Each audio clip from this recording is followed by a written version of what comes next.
Why does Ashru sit up on the counter? To welcome our clients, of course. A kitty's gotta earn his kibble somehow. He looks even gloomier than last time. I wonder what's changed.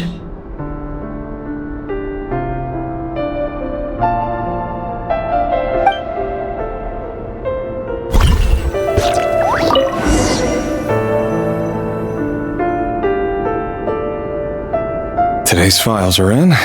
Top. Male, 51. Occupation, cook.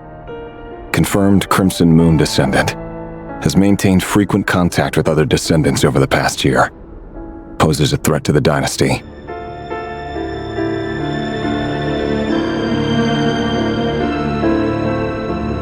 Neutralized.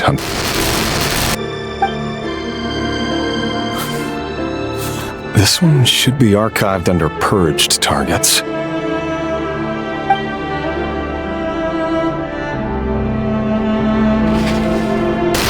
Female, 23. Occupation, office clerk. Confirmed Crimson Moon descendant. Has maintained frequent contact with other descendants over the past year. Poses a threat to the dynasty. Neutralized.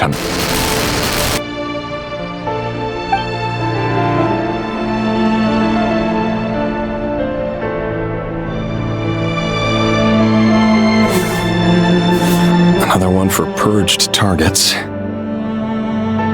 Sounds like she was that other man's daughter. Never mind. What's it got to do with me?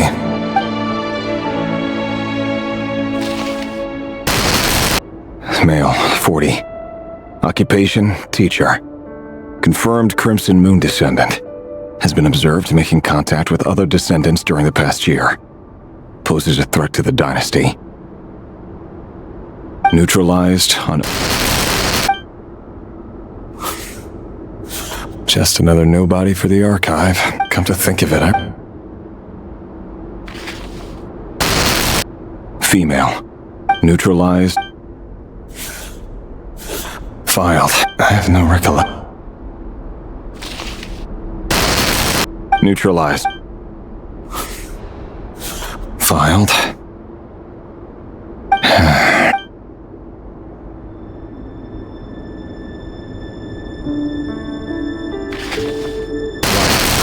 Male, 11. Occupation, none. Orphan and confirmed Crimson Moon descendant. Has not been observed making any contact with other descendants during the past year. Poses a threat to the dynasty. Neutralize.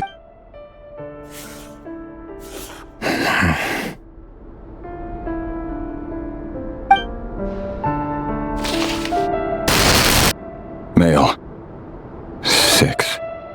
Occupation, none.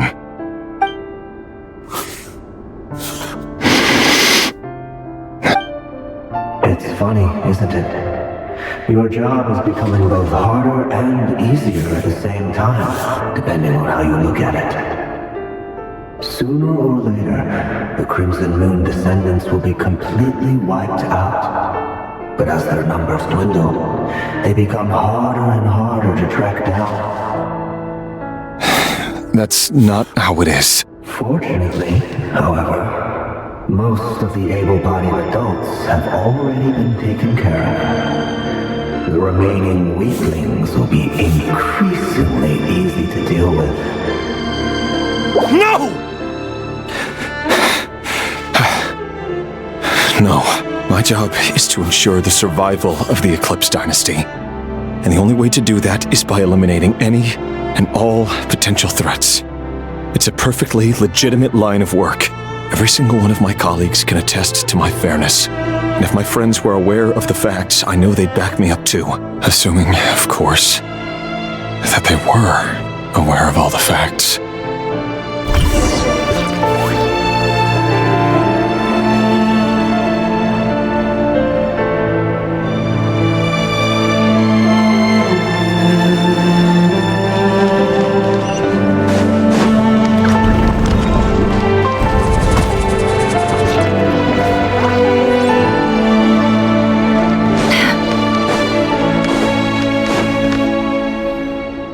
Mr. Vedifalnir, it's been quite some time since we last met. Rerir, I trust you're here because you have something important to discuss.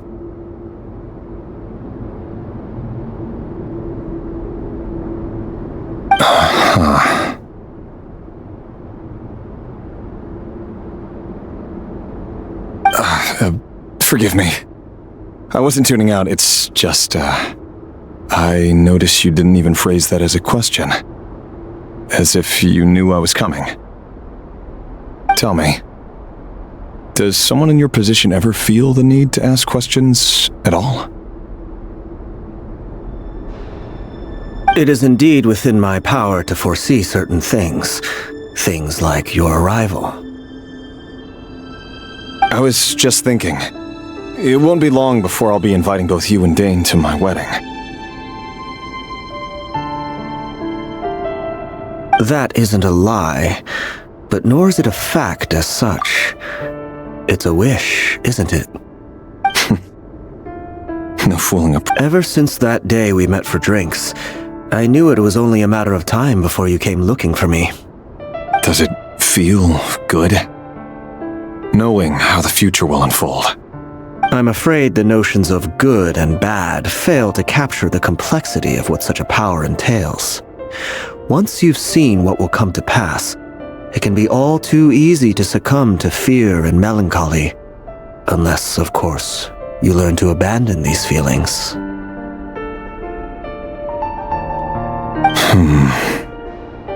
You fear my silence, and long to hear the words I left unspoken that day.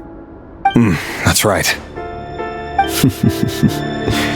You must have noticed my reluctance to broach the subject, and the reason is simple. Because the truth could never have lived up to your hopes. For both our sakes, such words are better left unsaid. The burden of prophecy was never meant for your shoulders. So who exactly do you deem worthy to hear your prophecies? None but our exalted king? Or rather, our king as he once was. You're closer to his majesty than I am. You must know better than anyone how much he's changed. You say that as though it is to my benefit. Yet precisely because of that, I dare not speak rashly. A king can turn out to be the most virtuous of rulers, or a tyrant more terrible than the most vicious of dragons. You are so wise and far-sighted, yet still you would have me live. You make a fair point. Especially given my silence alone was all it took to send you spiraling downwards. Very well then. Let me offer you some advice. And I say this not for many reasons. There is very little chance of your marriage ending in happiness. If happiness is what you seek, you should find another fiancé.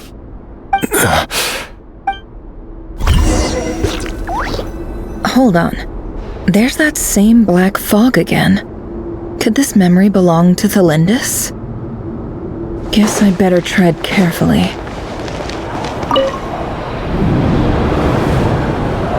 Wait. Hear me out. This time we finally got a clear look at his face and learned his true identity. His name is Rerir, and he claims to be one of the king's guards.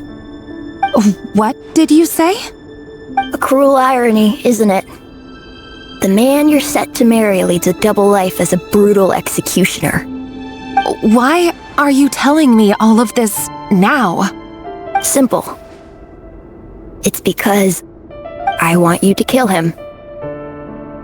You are the only person he would never suspect. No, absolutely not. I would never dream of doing such a despicable thing. So you'll just stand by and watch him slaughter us to the last. Do not forget that the blood of the Crimson Moon flows in your veins too. The blood of the Crimson Moon? What does that matter now? The dynasty has long been dead and gone. You think that alone is reason enough for me to throw away everything I have? Why wouldn't it be?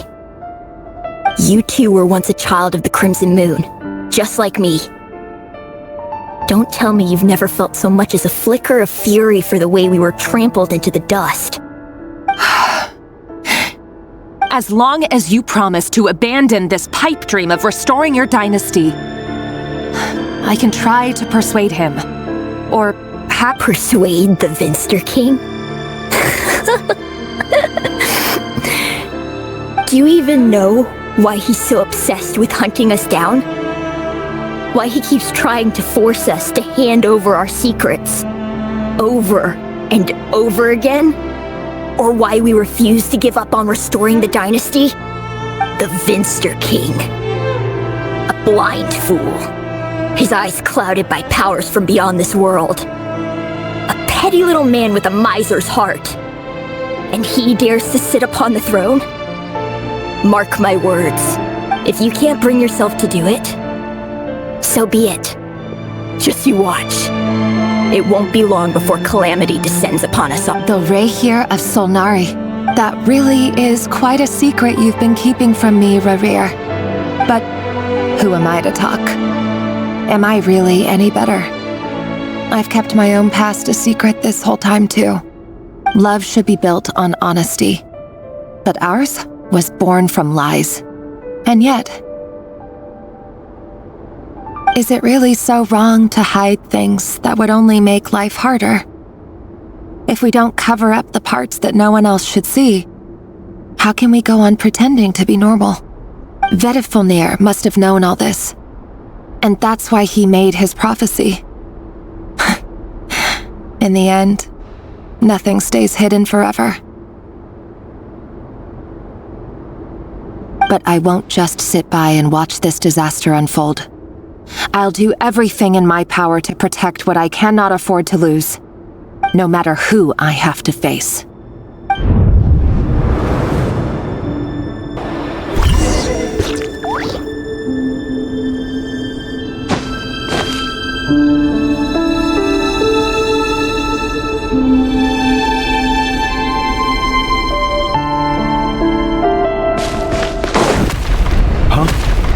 Was that Rerir who just walked past the window? Doesn't it give you the chills? Still takes the same road to work every day? As if nothing ever happened. Those people at the deli. Enough already. They're clearly pretty taken by their own disguises, so just smile and play along. Pull the rug from under beasts like that, and you risk having your throat torn out. Delhi? Oh. They're talking about those people from the opposition. Right. I'd almost forgotten they used to run a deli. People of no consequence always vanish so easily. And no one even remembers them.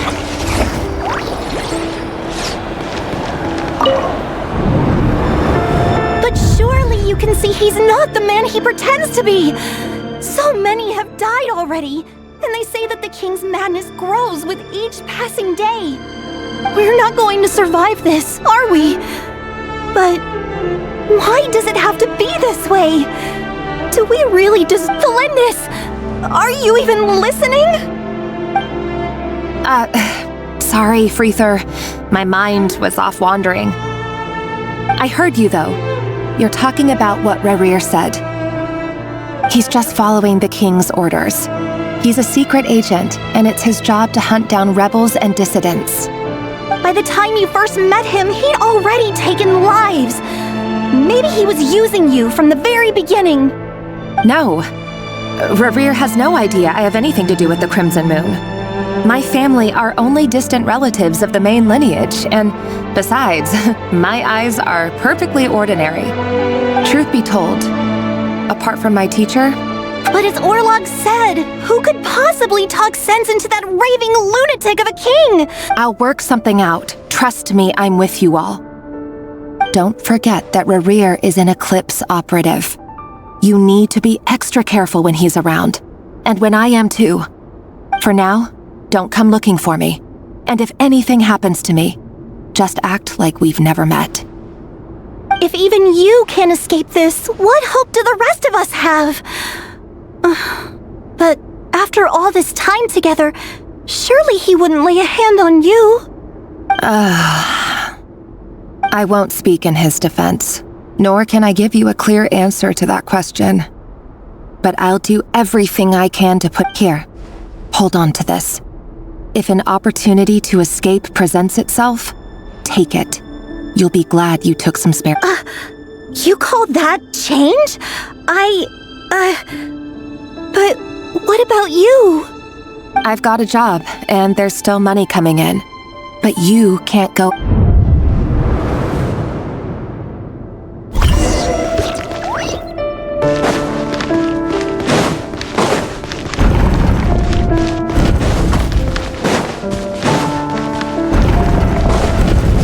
Another day, another round of assassination training. The training ground is just beyond this hidden passageway. When you kill a person, doesn't it bother you when you end up covered in their blood? Make sure you have a firm grip on the handle. Then choose your angle well.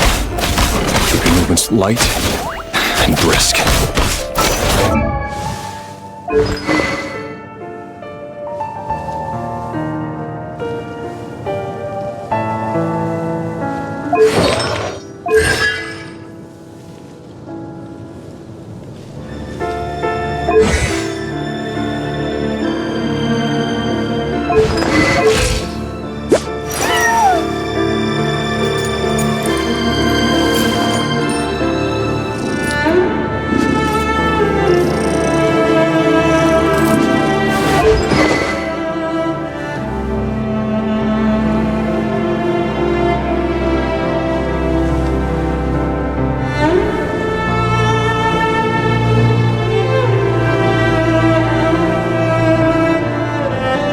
Pray won't sense a thing.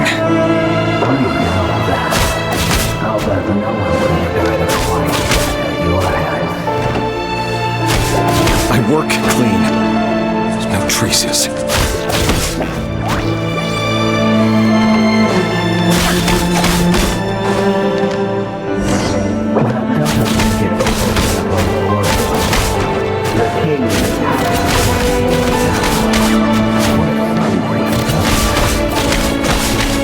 That won't happen. You that power. You only had to take out a handful of the guilty.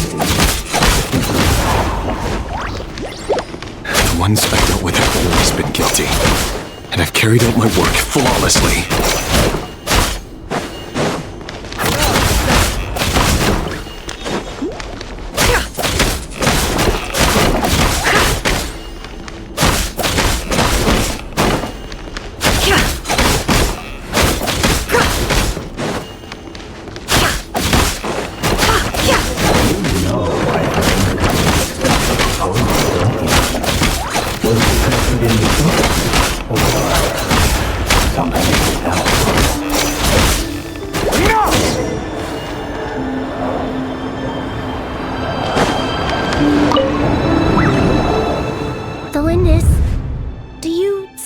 Orlog. The boy who was pretending to sell flowers. You spoke for quite a while, didn't you? Yes, we did. What about him? He was arrested 2 days ago. Chances are he's already dead. He... I just don't get it! After everything he's done, why do you still stand by him? Or does it mean nothing to you that people keep dying? No, that's not... Just hear me out. I need to go now, Thelindis. They're looking for us. You take care too.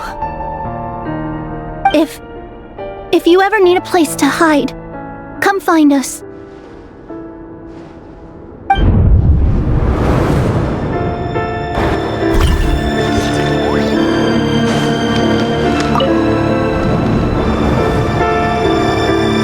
Author Thelindis.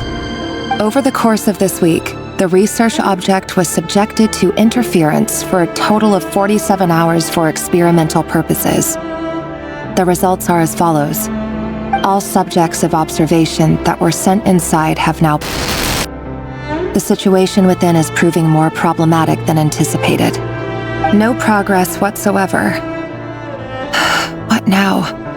Won't you give me even a glimmer of hope? Things are getting worse by the day. I have to find a way or we'll all be in danger. But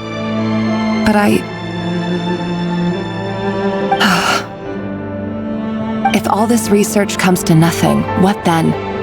Sooner or later, it'll be my neck on the line. But could he really bring himself to kill me? No. Surely he wouldn't have the heart.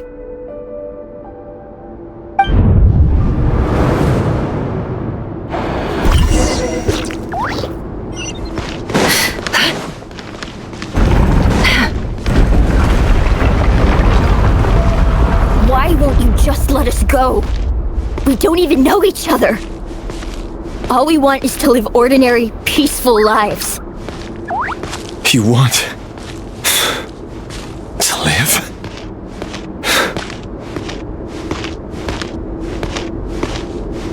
Yes. I just want to go on living. Is that really such an unforgivable crime?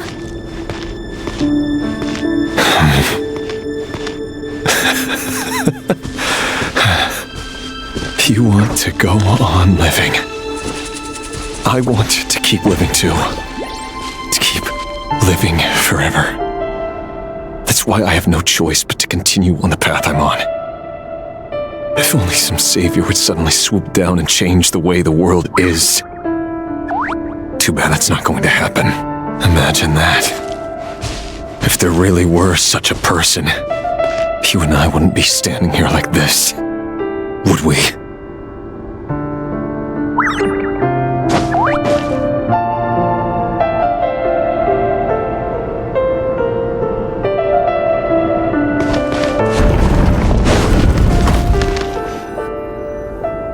Today's files are in. Time to wade through them just like usual. No, I don't get tired of it. It's my job. And not only am I lucky to have it, I'm good at it too.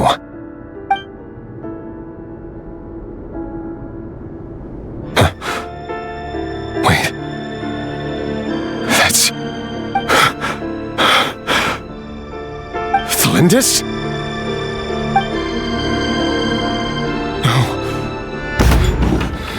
No!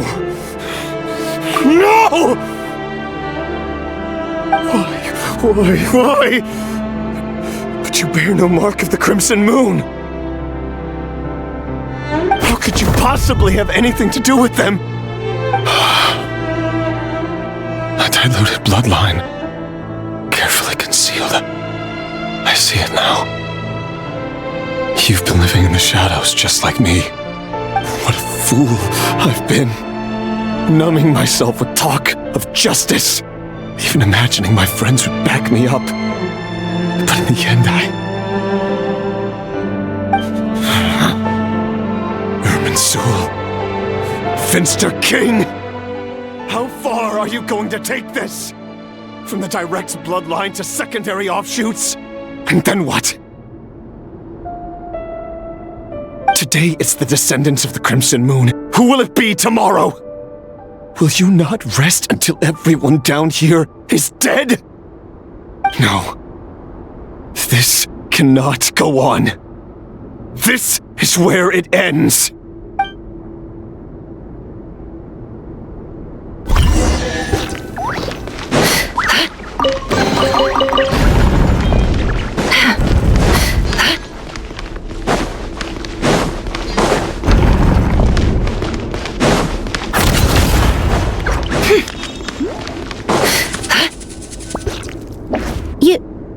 You're really letting me go? I am. As long as you can guarantee that no one will find you. Don't worry, I'll be extra careful. No one will know I was here. But what about you? Me? If you let me go, you won't be able to complete your mission, will you? Good point. In that case, maybe you should stay.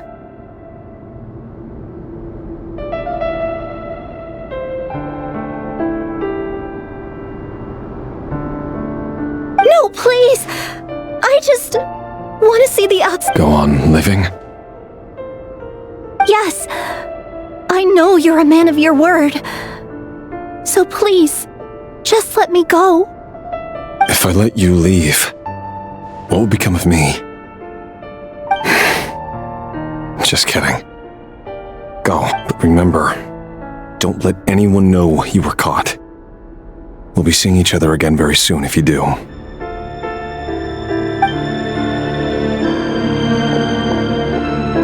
Even shadows in the dark must live by a code. But you can't save everyone. You've been whispering in my ear for days now, Vedavulnir. What do I only say this because you long for an answer to your problems. Let her go, Rerir, or you risk losing everything. I will not abandon Thelindis. Then you'll need a little more vigilance and a lot more power. The world is changing, Rerir. Keep your eyes peeled for your moment of opportunity. That voice used to be so unclear, but now I know exactly whose it is. It's Vedavulnir. He won't tell me how to actually resolve any of this, but he keeps trying to manipulate me like a puppet. Tell me then, what will this moment of opportunity look like? And no answer.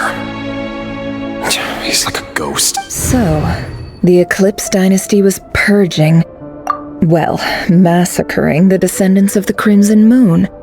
And it seems like it was all connected to the Vinster King's research. The King's obsession with abyssal power left the future of Conria hanging in the balance. No wonder every aspect of Rerir's life was so unstable. And it looks like this Thelindis, Rerir's would-be fiancé, herself belonged to a sub-branch of the Crimson Moon dynasty's descendants. It almost defies belief that a couple like them could hide the truth from each other for so long. If the Vinster King hadn't intervened in such a drastic way, they might have gone on deceiving each other for the rest of their lives. And why does Vedavulnir, Daneslif's older brother, keep talking in Rerir's head? This guy kept more secrets than I ever imagined. The human mind is like a vast desert of shifting sands. When you follow the flow of someone's memories, you only ever see the parts they're willing to let surface. Time for something a bit more creative. We've been inside Rerir's mind this whole time, building up a picture of his psyche. There's already enough clues on the board to start reading between the lines and mapping out the rest. Now, we can finally begin to put the pieces together. Sure, it'll only be a reconstruction, part simulation, part reasoning, but it's usually pretty accurate. Once we've built up a cognitive profile, we just need to cross-check the logic behind his actions. And then we'll be able to take a sneak peek at whatever it is that Rerir has really been hiding.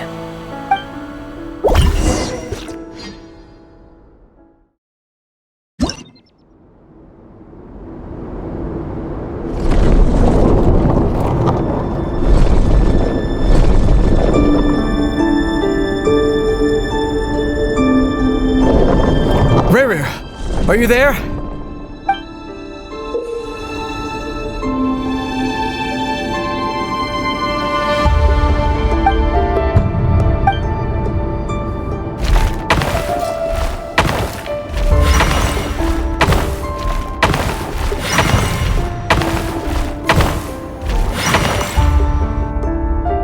Rerir!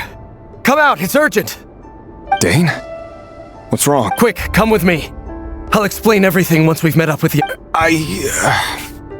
Okay. I'll come. But the Lindis is still open. All right then, but make it quick. I've never seen Dane so worked up before. Whatever this is, it must be big trouble.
This is a nice change, meeting you all at this hour.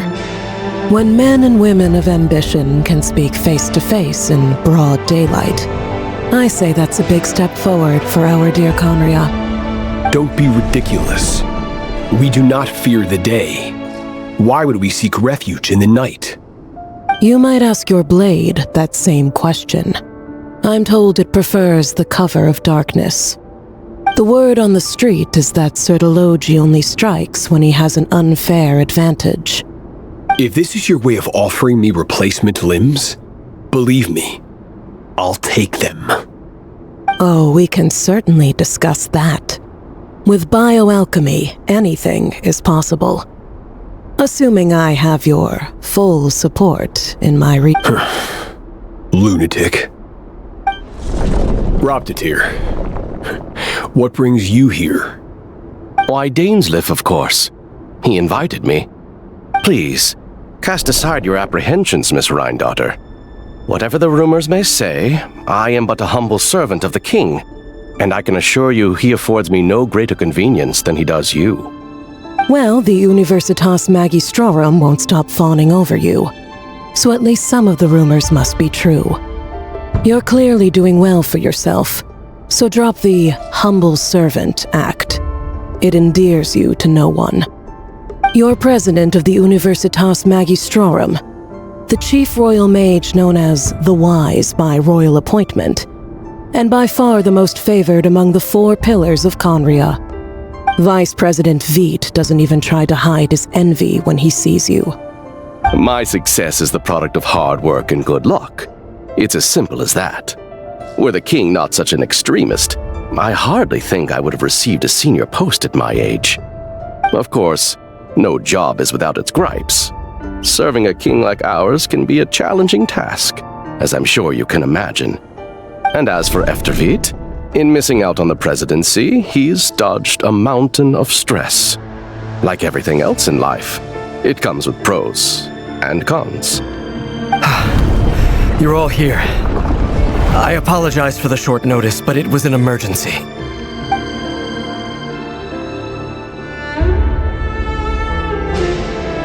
You must be Rarir. Mr. Sertologi. Yes, I handled your case file during your sentencing. Nothing personal, of course. I'm pleasantly surprised that you remember me. You're clearly a person of substance if you've been invited here.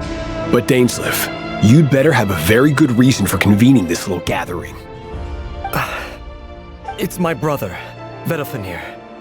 After he spoke at the court this morning, the king was so infuriated by his words that he had him blinded in both eyes and thrown in prison. Vedafenir in prison? Strange. I thought the king trusted him and Horoptatir more than anyone else in the world. Does this mean the king's circle of trust just got even smaller? It has nothing to do with trust. It's about what the king wants, which is as clear as day to anyone paying attention. I simply appease him, because it's in the best interests of the Universitas Magistrorum. And also because you're slimy. Vedafenir, perhaps less so. But still, a visionless visionary? It rather inclines me to think that qualifications are not what get you ahead in Conria. Do you honestly think this is an important discussion to be having right now? Dane, what are you planning to do? Rescue Vedafenir, I assume. Correct. It will mean storming the palace by force. Tonight. I need all of you on my side. That's far too dangerous. And don't forget, Dainsleif, you're captain of the Royal Guard. You swore an oath to the throne. You've been planning this for a while, haven't you? I have no desire to commit treason.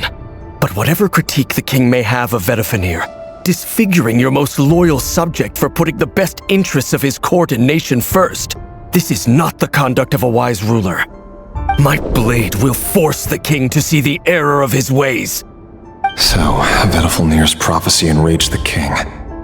I'm sure it wasn't what he wanted to hear, but if he won't take counsel even from the visionary, that is deeply troubling news. The extent of His Majesty's madness is now all too clear. question is, how does a man like me get out of this situation unscathed? You have noble ambitions, Dane, but I'm afraid they don't do much for a guy like me. I'm not interested in saving the world. All I want is a letter of pardon. A letter of pardon? For whom? Thelindis? The chances of the Vinster King issuing a pardon for anyone connected to the Crimson Moon seem vanishingly slim.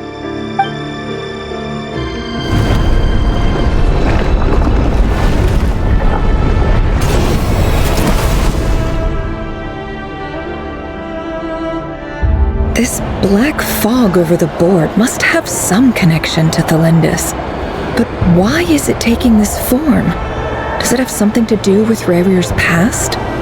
Another mystery I'll need to unravel.